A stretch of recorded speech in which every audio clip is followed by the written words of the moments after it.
the minister and the team behind our recent collaborations.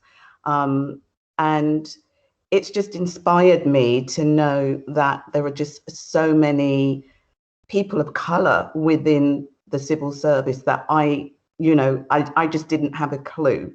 But what I wanted to do, and what I hope to do today, is just give you a bit of my background.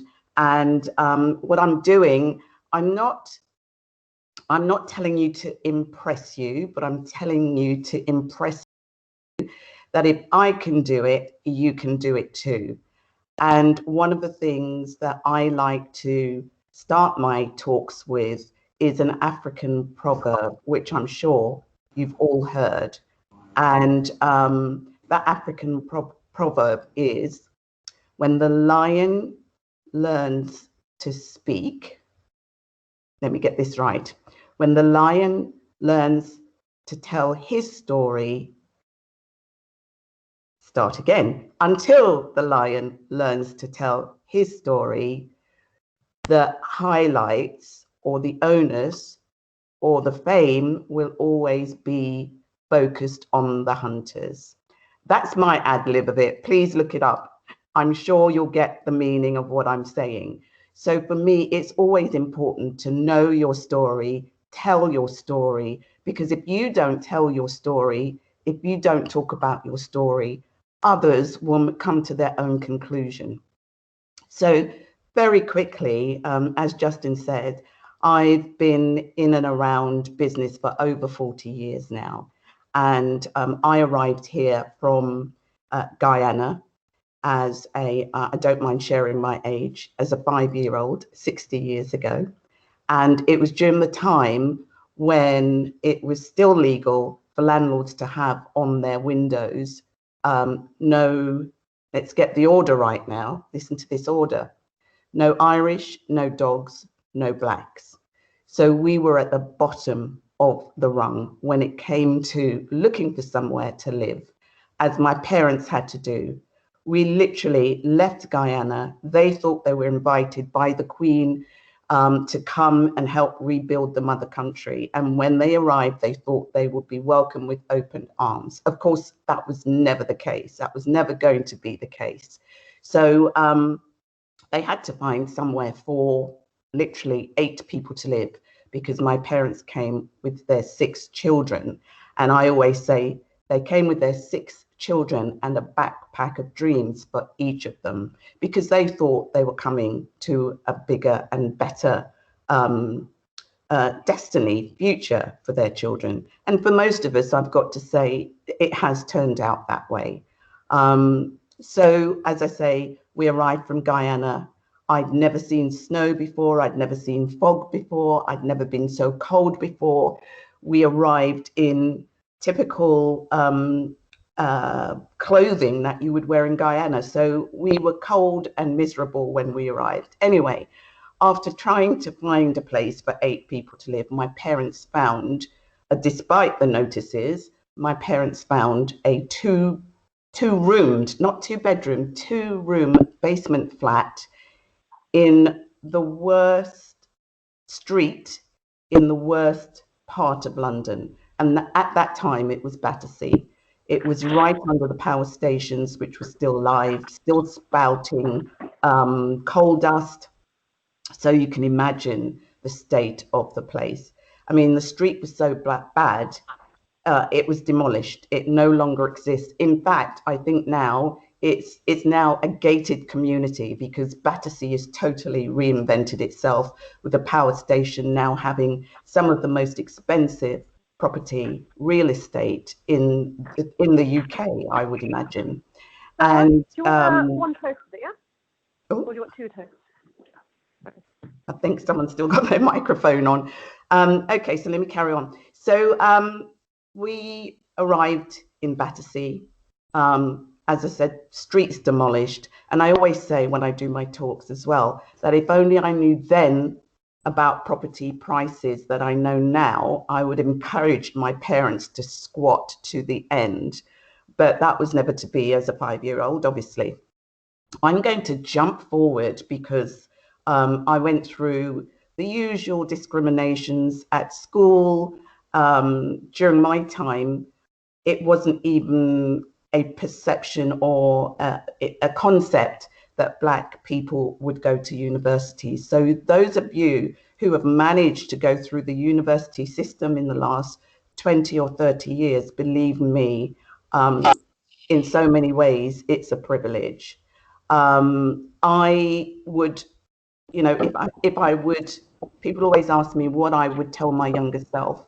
Well, what I would, if the advice I would give the advice I would give my younger self is that if you get the opportunity, education is key. Lifelong learning is key.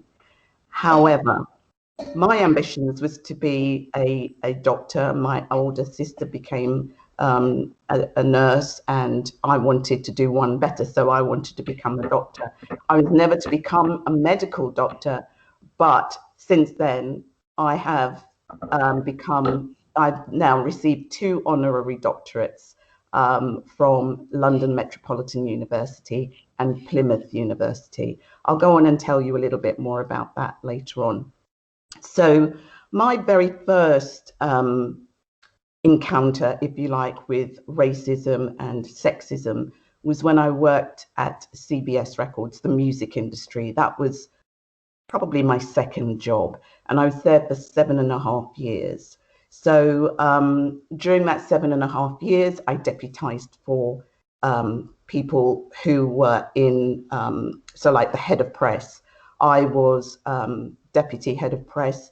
I deputized and I stood in for head of press 3 or 4 times, in fact 3 times. And then when I applied for the job 3 times, I didn't get it. And on the 3rd time, I realized for me, the only way for me to move up was to move out. And I always think to myself, you can either, when you come up against challenges like this, you can either be bitter and downtrodden, or you can do better and look forward and move on and be more resilient. Each time I was refused something, it built a little bit of my resilience. It built my emotional intelligence. So when I left CBS was the time when I met 2 men who changed my life drastically in the best way possible. They still are called Neil Kenlock and Patrick Berry. So Neil Kenlock and Patrick Berry at the time ran the first Black glossy monthly magazine in the UK, and that was called Root. They invited me on board to become the music editor because of my background in music, the music editor for Root magazine, which I gladly accepted. I was also doing other freelance journalism things for some of the mainstream press, so it all tied in quite nicely. And then probably about 3 or 4 years later, as the airwaves began to open up and more pirate stations came online, the government decided that they needed to publicize a license which was supposed to stop the pirate radio stations from flourishing in the way they were.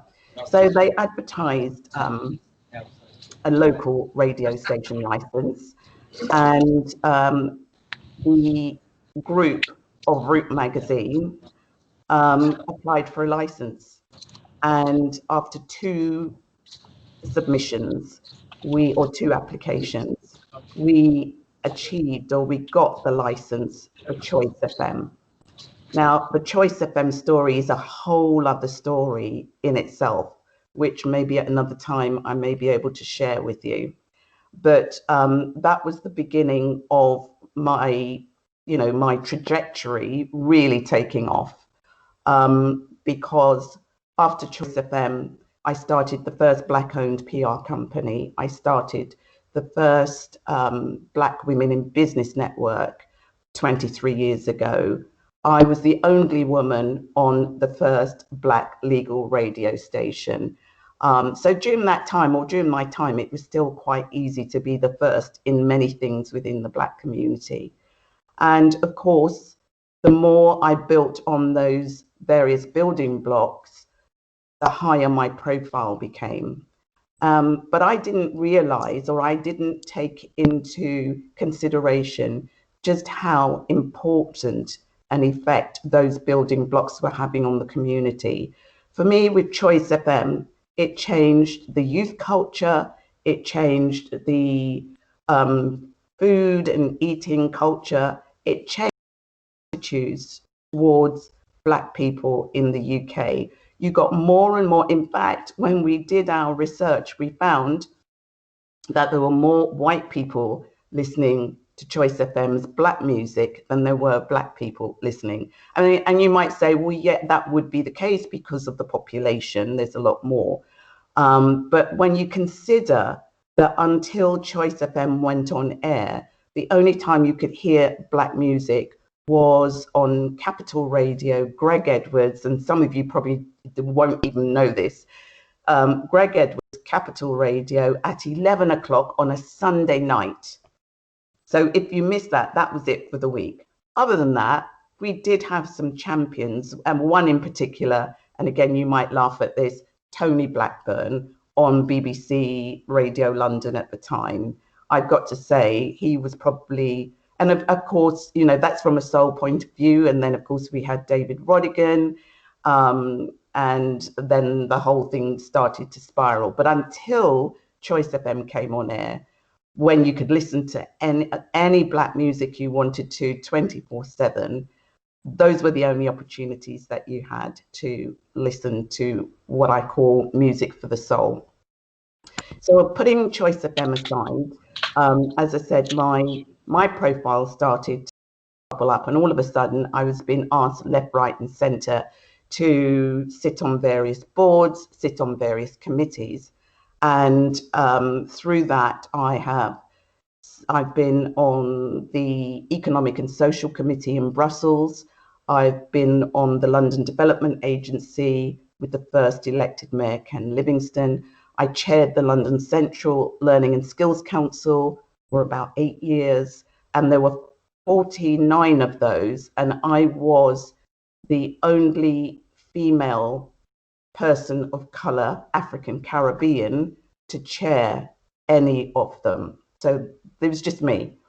And then I had the largest area. So there are so many more boards and committees that I sat on, but one of the ones that really warmed the cockles of my heart was more recent, and that is the Honours Committee. And I was on the Economy Honours Committee for 2 terms recently, and it's the most humbling thing that you could do. Helping to realize other people's dreams of being honoured by the Queen, and it was just absolutely amazing. I still do my own presentations because, again, when I joined the committee, there wasn't really that much focus on diversity. It's grown a lot more now, but during my time, I managed for each year to hold at the Treasury an event in Black History Month where at least 200 people would turn up to hear more about the process, how to do it, who it's for, the whole history. And I was really encouraged when, I think it was about a month ago, I joined in one of the Bayes presentations and saw so many people online who were interested in sharing that mission of making the whole honour system more diverse. So for me, the last thing, or the most recent thing that I'm doing, is something called the Radio Academy. Radio Academy is the charity for all of the UK's radio stations. So I chair that currently, and I have done for the past 3 years. I've done 1 year more than I should have done. It's usually a 2-year term, and I've done 1 year more. And I actually step down next month. It's hard work, but it's rewarding work. And my maiden speech for the radio industry was the radio industry needs to diversify or die. Now, that was 3 years ago, and it wasn't the most welcome speech the radio industry has ever had. First, they were kind of looking at me and thinking, who is this woman? Who is this Black woman? What does she know about radio?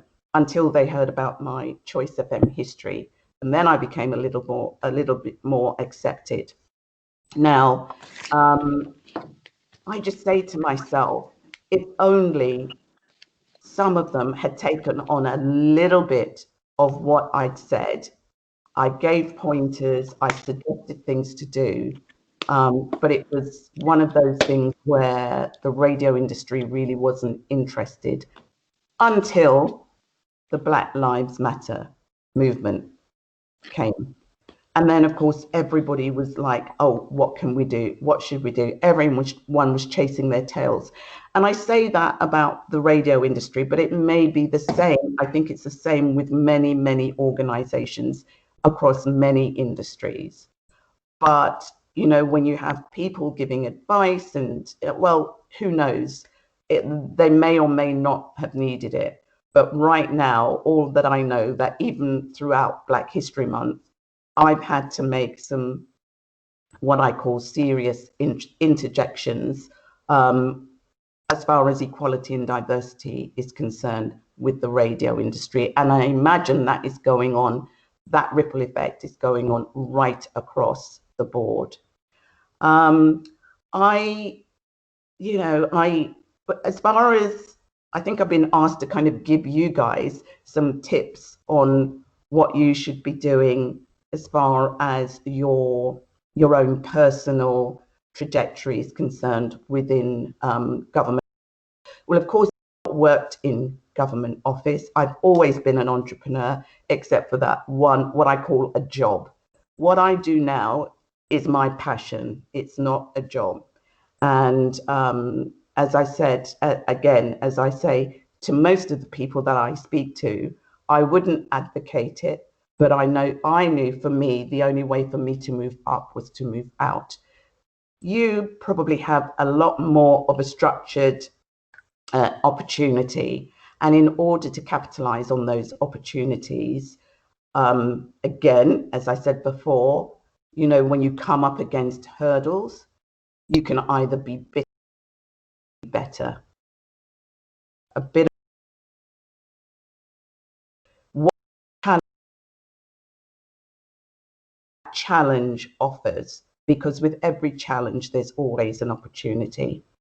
Again, I would say, even within your structure, depending on what you're doing and where you are, I think for me, the adapt or die advice also pertains to you.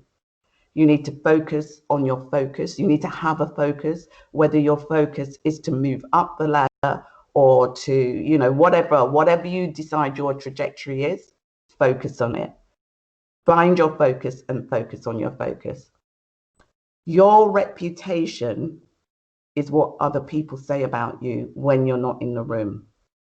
So as I started my talk, you have to tell your story, because if you don't tell your story, others will draw their own conclusions and tell your story for you.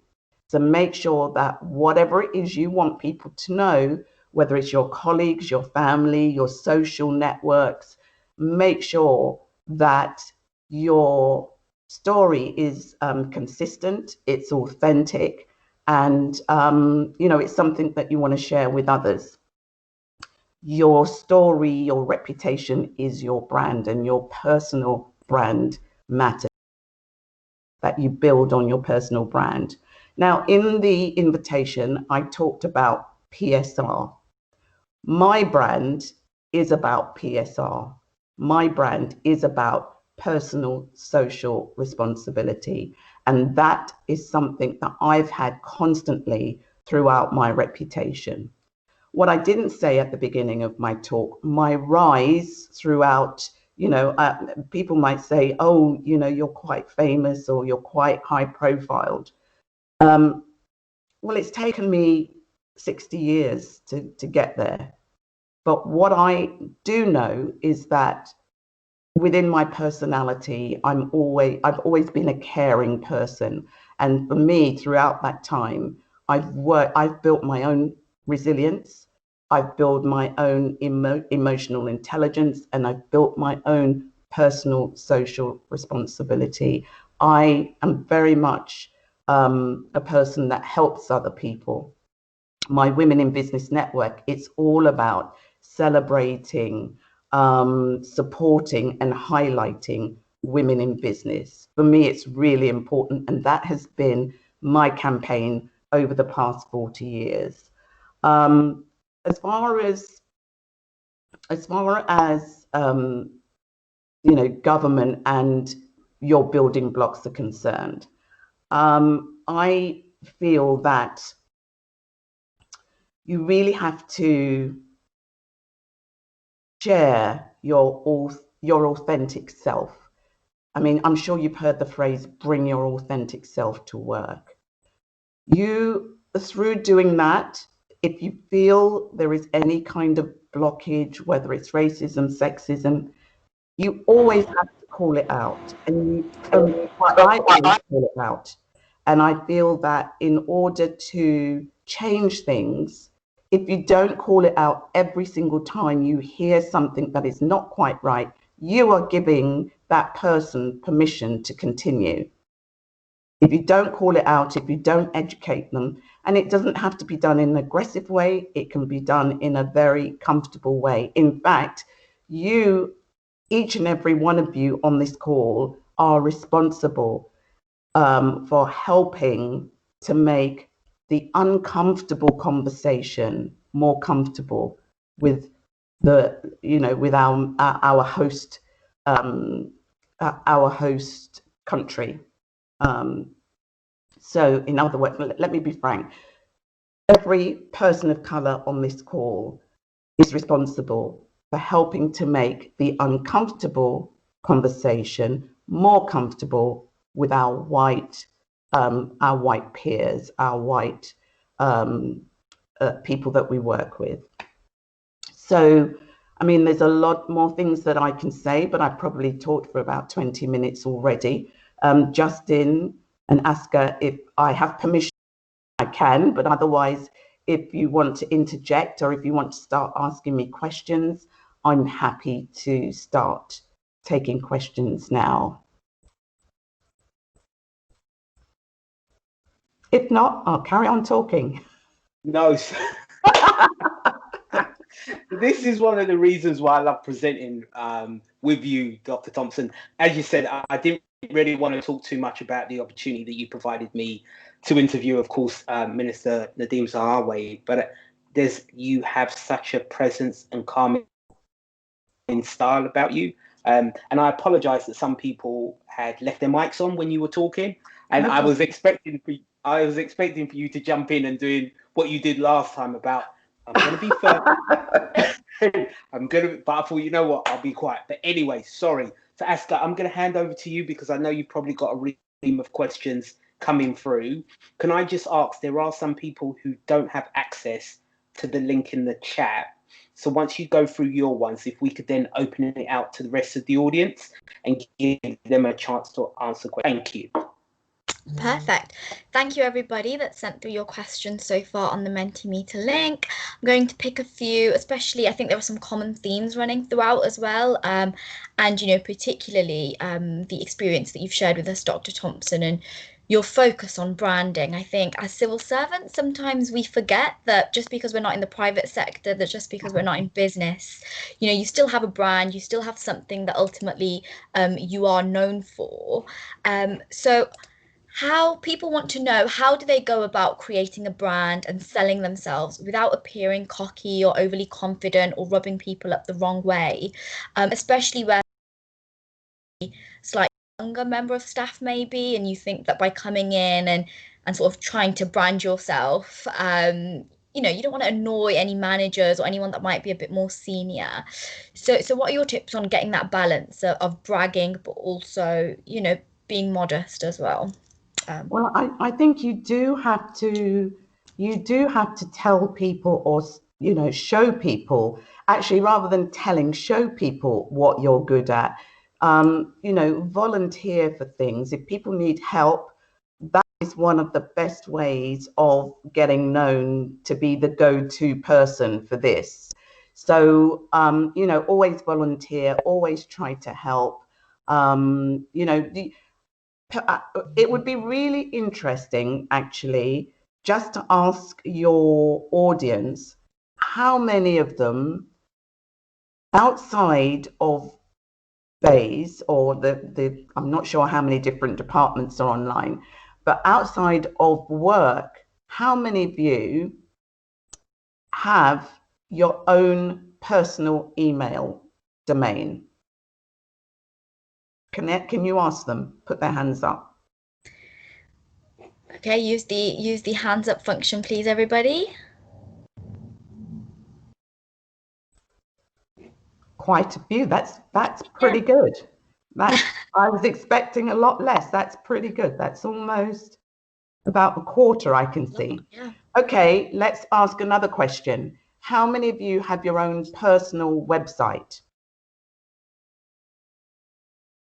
It's falling. Okay, so I recommend, even if it's something where if you're good at something, first and foremost, make sure that you have responsible social media where you talk about what it is you're good at, you blog about what you're good at. If you can, I mean, there's so many ways now that you can get cheap or next to nothing websites and personal email addresses. I cannot believe, and I mean, I hate to see how many people still have Hotmail. I mean, Gmail is kind of okay, but you know, but Hotmail and Yahoo and AOL, it's unbelievable. And people need to kind of move with the times. So when you, and I recommend, where possible, you get your own domain name, and you may not use it for business, but when you're using it outside of work, let somebody get an email from you. Okay, my email is, actually I've got my personal ones, but I've got 2 or 3 work ones, but I do have Yvonne Thompson at yvonnethompson.com. I do have my work email is asap.com. I do have my Wintrade work. So, but not Google Mail and not Hotmail. It just gives you a little bit more prestige if you've got something that is a little bit your own corporate identity. Because the thing is, you know, a lot of people say, oh, I'm going to use Bays because I don't know who else is on whatever. So many people say, oh, I work for Bays, or I've known so many people who say, oh yeah, I work for Google. Oh yeah, I work for Facebook. Oh yeah, I do this, PwC, Deloitte, blah, blah, blah. But it's what happens when you leave that. You know, when you leave that organization, or when you have to leave that organization, what happens to your personal brand? Your personal brand cannot be your work brand. You have to have your own personal brand within your work brand. And I know even within the system, I mean, again, I'm going to use Bays, even within Bays, you have to develop your own personal brand. You have to become known as the go-to person for this, the go-to person for helping, for volunteering, whatever the speciality is within your department. I'm not sure, but bit by bit you build on that and get known for that. And what are your thoughts? Because I still know so many people, you know, LinkedIn are obviously the most common social platform for networking or work purposes. But there are still, you know, loads of civil servants, loads of people on this call who I'm sure still aren't on LinkedIn. So do you have an advice or recommendation on that? Is it better to have it? How do you get the most out of it? Any tips? Well, there's lots of, my first answer of that would be, forget LinkedIn and join Wintrade Global for networking, which is my network. But other than that, Yes, definitely. I think LinkedIn is one of the more, well, not I think, it is the most professional, it is the most professional social network.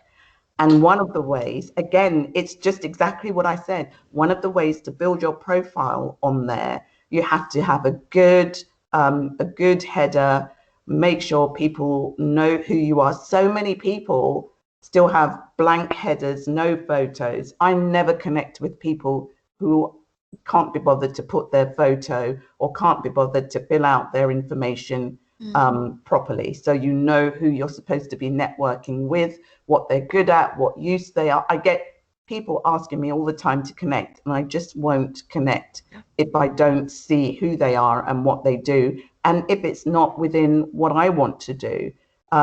If you do that, then if you connect to you and it's not, then you just won't talk. You know, what's the point? So definitely for LinkedIn, write articles. You can now write articles. You can do videos. As we know, videos are the now most watched and probably are the most popular, even more so than articles. So if you're brave enough, do a little video about yourself, put it up. You'll get a lot of views. If you've got a little network within LinkedIn, tell everybody when you're going to be posting something, and ask them within the first hour of posting, ask them to like it, share it, tag you in, and write up to 5 words. Because if you get something like 10 people within the first hour doing that on any post that you've done, the algorithms picks it up and starts pulling it up the chain. So I mean, there's lots more, but thank you. And you know, I think something that you said was really resonated with a lot of our audience. Seeing racism in the workplace and challenging it, confronting it. Now, I've got 2 questions related to this. The first is, how do you get the confidence to challenge in the workplace? Do you have any tips for building your confidence and building your ability to call out behaviours which aren't appropriate? Because you're right, it is incumbent on all of us, especially where, you know, you are someone with some privilege, because even though we are people of colour, we all, compared to someone who's got a disability, perhaps, we've all got some privilege. So where you are more privileged and you see something happening, how would you advise us to build the confidence to be able to do that more frequently? I think if it's directed at you, you have a conversation, you ask them. I mean, it's so many different ways of this happening. So, but if something is directed at you, I think with the last thing you want to do is react, you know, kind of in anger or you know, in some combative way. And one of the things that you should do is just take a deep breath and ask that person, you know, what made you say that? Why do you think that? To a conversation. And this is why I'm saying it's incumbent on us to have those conversations, those uncomfortable conversations, so that the people who are saying that are educated. They understand where we're coming from, or try to help them understand where we're coming from. Some of them may never be, you know, but unless we make a stand and don't do it in any kind of overly aggressive way. In fact, if you do it in the right way, it can make them look stupid, you know, and make them feel awkward and make them start to think for themselves. So, I mean, obviously, I don't have the answer to every situation, but you just have to assess it. I think respond in a calm way. Don't let them see you're flustered. Don't let them see you're upset. You know, don't let them see you're angry. But still challenge it. Yeah, I think the key there is when we say call it out, Obviously, that doesn't have to be right there on the spot where you still might have a bit of emotion. It could be a private conversation afterwards as well, where it's just the two of you. Absolutely. Someone sent through a question which actually resonated with me as well, because well, I'll read the person's question out first. So they said that, what are your thoughts when racism unintentionally becomes part of your personal brand? So, you know, in the example, as we've just talked about, where you sort of become known as the person that is actually going to always call out that behaviour.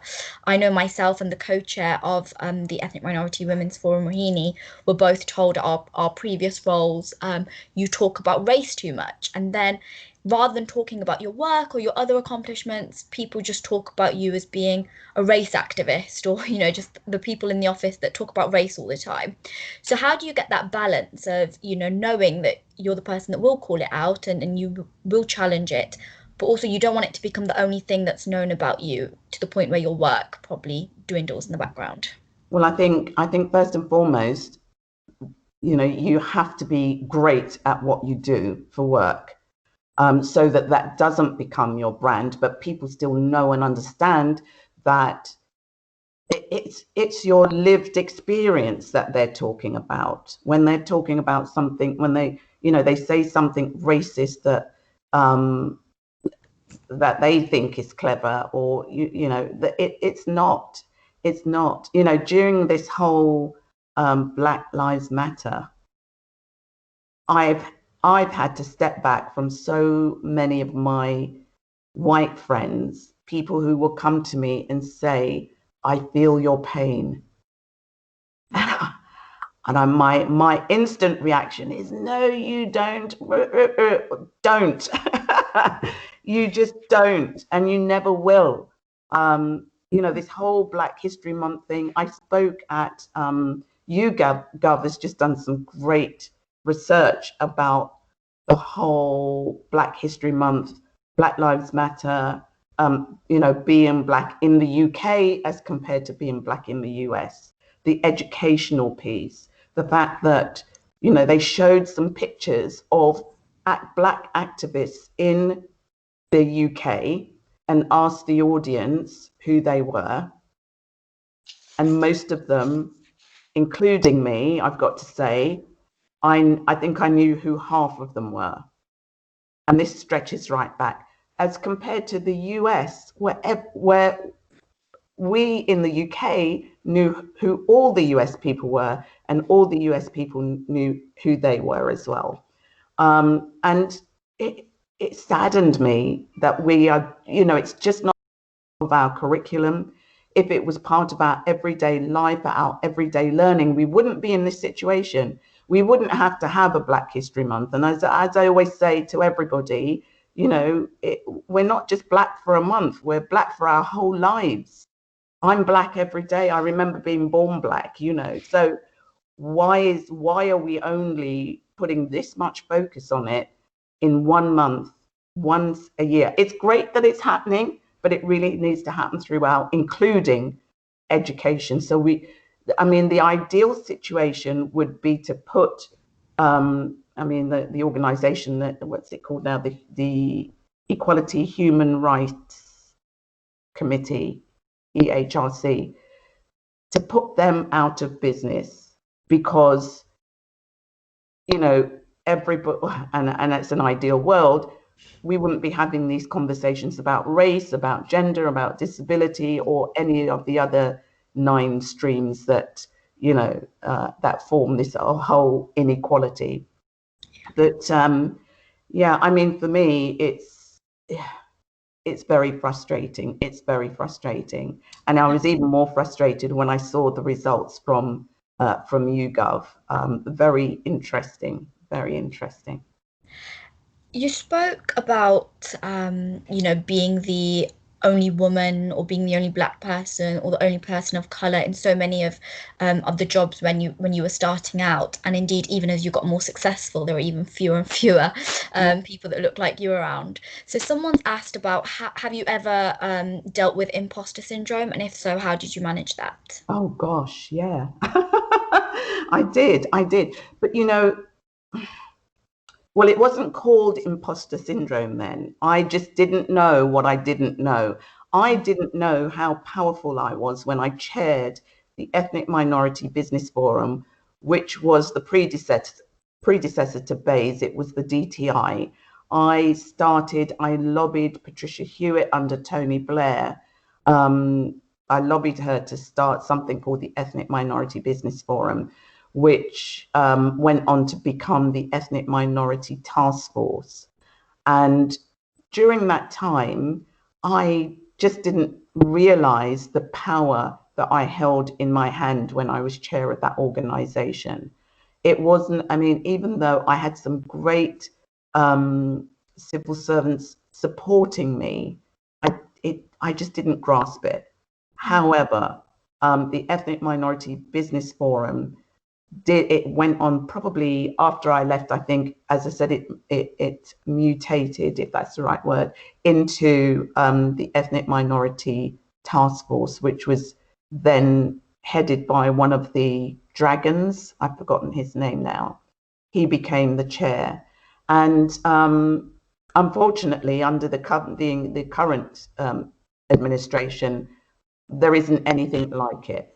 And I do want to talk to somebody, anybody listening. We need another ethnic minority business forum or task force or something that actually holds a group or an audience of Black businesses. So when the minister does want to come and talk to them, like he did back in June when we had over 1,000 businesses online register for that talk.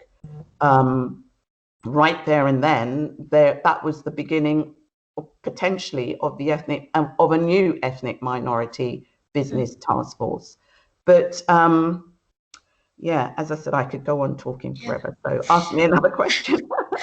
Well, I think that's just a quick plug for my network, the Cross Government Ethnic Minority Women's Forum. I've not heard of your forum before, but our names are pretty much identical, bar one word. Yeah. I think you make a really interesting point, and you're definitely, I think, getting your voice heard to the right people, because I know we have loads of BAYS colleagues on the Teams call today, so hopefully everyone's there taking note. We'll go one more question on the submitted questions, and then we'll open the floor to some audience members to ask you their questions directly. So the final question I'll ask you is, someone's asked, and we spoke about the Ethnic Minority Women's Forum had an event last month where Justin was actually a speaker, and our panelists spoke about the importance of not only networking, but about mentorship and sponsorship. So someone is asked, how would you advise that you can get the best and make the most out of a mentor-mentee relationship? Obviously, it's a two-way street, but for any prospective mentees on the call, I'm sure your advice would be very welcome.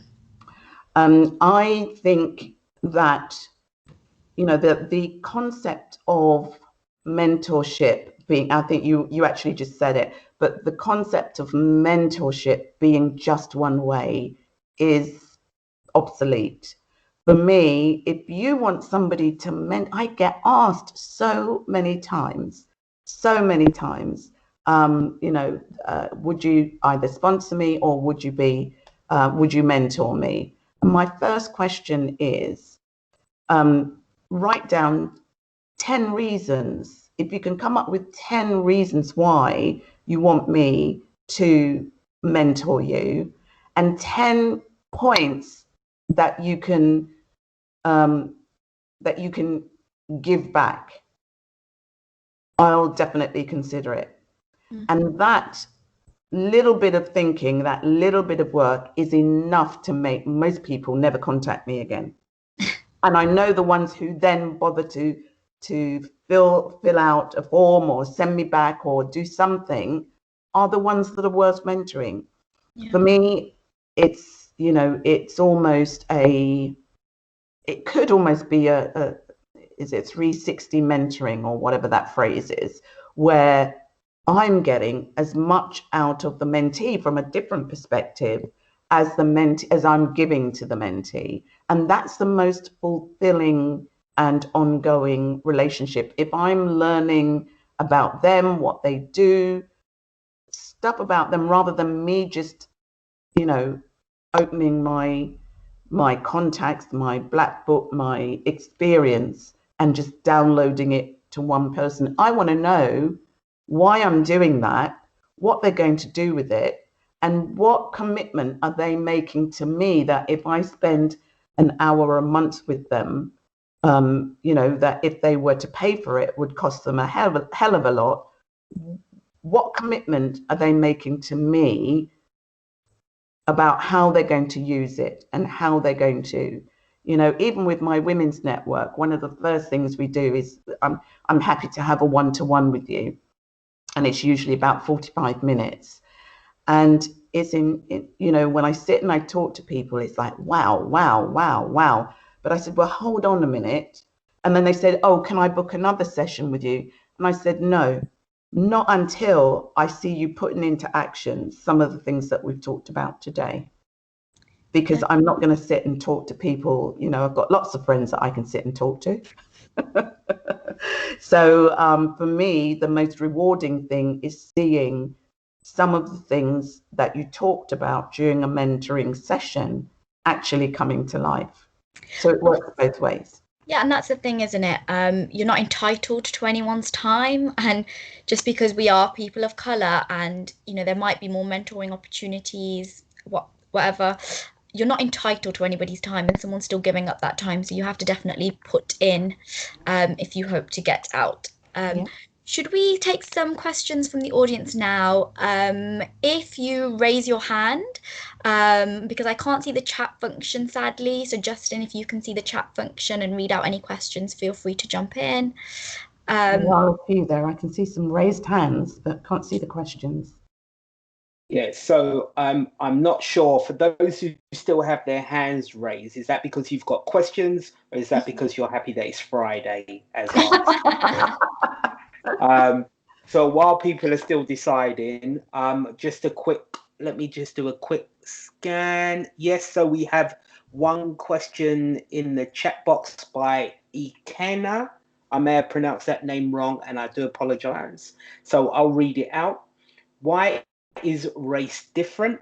A lot of things being discussed occur in other minority groups. So why is race treated differently?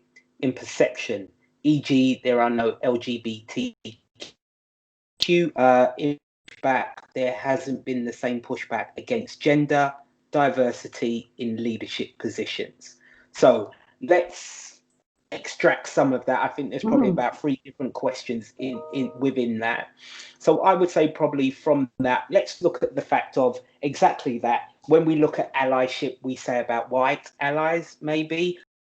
We do have LGBTQ allies. I'm an ally for them. So let's leave the activist part out. But I suppose, why is race treated differently? The reason the activists in comparison to is because... Oh, so you just want to jump in? Sorry about that, but it kind of seemed really poignant. AXA made a point about being labeled as a race activist. And when I say perception, I know many people that champion LGBT issues, and nevertheless, they're never in the future perceived as activists. They're people that discuss these issues. But if you were discussing race issues, you would be labeled an activist. So there's a perception dimension where that's concerned. And that's what I was trying to draw out with that particular part of the question. Yeah, I think that's a great point. And I think that for me, I do not apologize. I do not apologize when we're talking about race, because if you look at the hierarchy of the certainly I can't talk too much about the government networks, but some of the corporate and private sector networks, when you look at the hierarchy of those networks, it's usually LGBT. It used to be women, LGBT, race, and abilities or disabilities, and then further down. Now it's LGBT, women, race. We're still on the bottom rung. So for me, I make no apologies about being an activist for my race, my color, my gender. You know, I'm passionate about all of them. So I don't think there should be any apology, to be quite honest. So I'm agreeing with you. Thank you for that. Should we choose someone that has their hand up then? They haven't put their hands down. So hopefully that's because they've got a question. So I'm going to go to Clarissa. You got your hand up?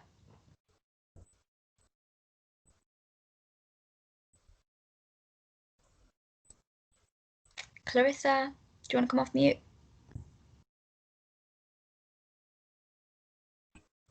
Okay, let's try somebody else with their hand. Caroline. Caroline Baird.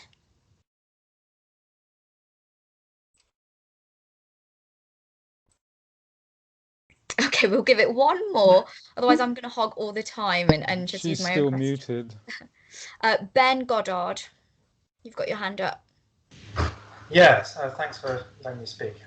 Just wanted to, when you said about how you were, do you say labelled for being someone who spoke out about race at work? I just wanted to say, like, it's just totally unacceptable for that to happen, because it's like, I don't know, it seems like something that should be in the 20th century. I have enormous privilege being a white man, and I hope that I can do everything I can to help out this cause and continue to do it. And I hope that everyone supports you. That's all from me. Thank you, Ben. Thank you, Ben. Yeah, I think we could talk for a whole other hour about allyship and the importance of allies and how to recruit and be an effective ally. But unfortunately, we've only got 3 minutes left. So I'm going to go to Joshua, who's just put his hand up. This could be. Sorry. Yeah. Hi, Yvonne. Thanks for a really good talk. Thank you. From your career, it seems like you've changed courses quite a few times, from radio to advocacy speaking.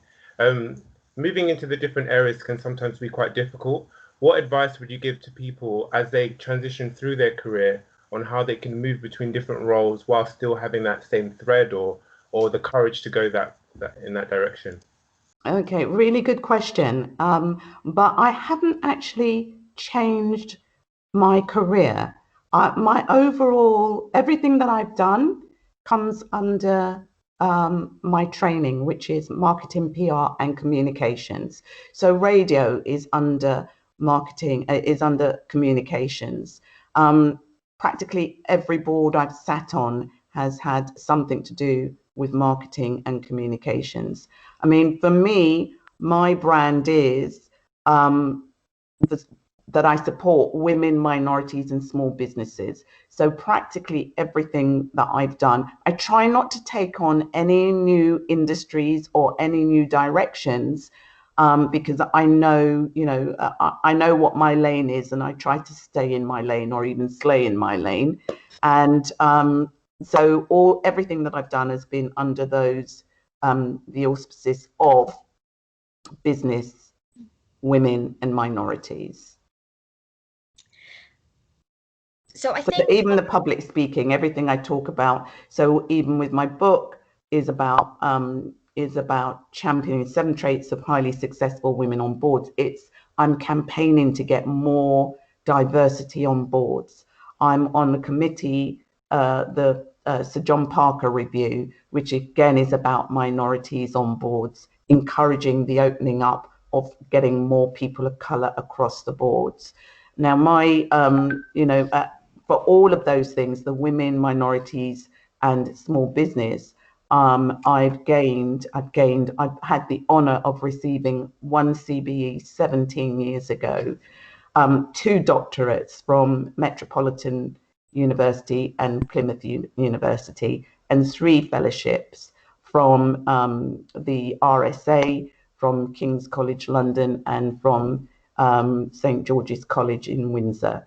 So, and everything that I've done has been focused on those 3 areas: public speaking, boards, advice, mentoring.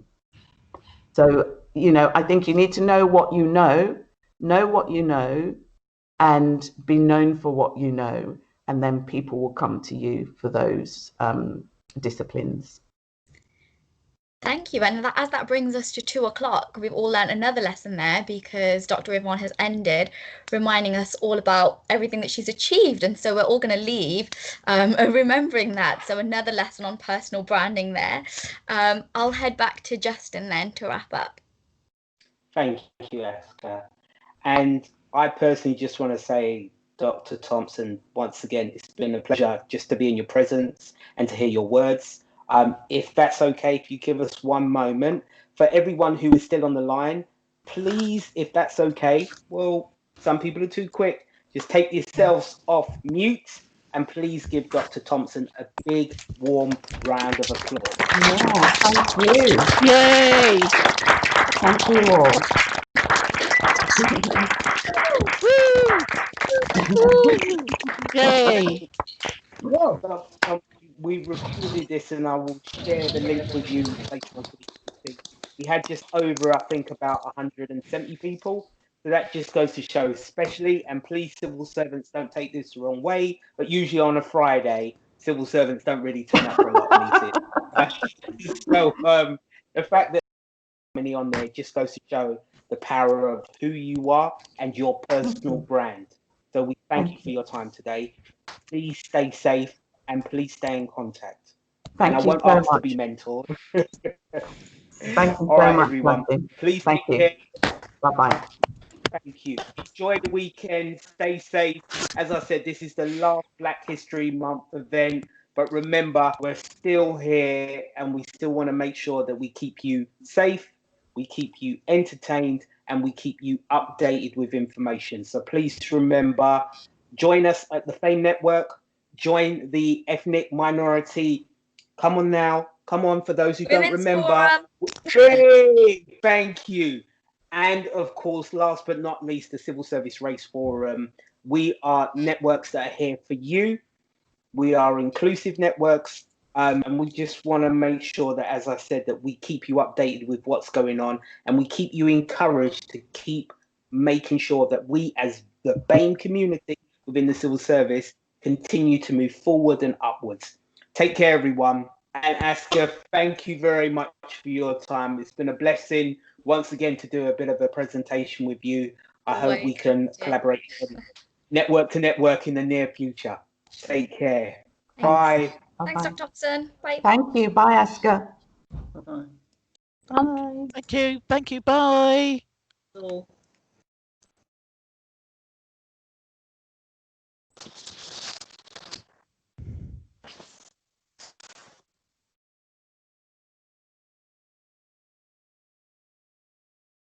Thank you very much. Bye bye.